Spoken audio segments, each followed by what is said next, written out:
నిర్మల్ జిల్లా బాసర గోదావరి నదిలోకి భారీగా వరద నీరు వచ్చి చేరింది. ఎగువన కురుస్తున్న వర్షాలకు నిన్నటి కంటే ఇవాళ ప్రమాద స్థాయిలో గోదావరి నది ఉప్పొంగి ప్రవహిస్తోంది. నది వద్ద గల స్నాన ఘట్టాలన్నీ వరద నీటిలో మునిగిపోయాయి. దీక్ష, వడ్డేపల్లి, హరిహర కాటేజీ గుండా నీళ్లు భారీగా వచ్చి చేరాయి.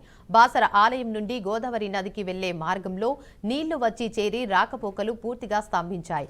గోదావరి నదిలోకి ఎవరూ స్నానాలకు వెళ్లకుండా పోలీసులు ఆంక్షలు విధించారు. గోదావరి తీర ప్రాంత ప్రజలు అప్రమత్తంగా ఉండాలని పోలీసులు, రెవెన్యూ అధికారులు హెచ్చరికలు జారీ చేశారు.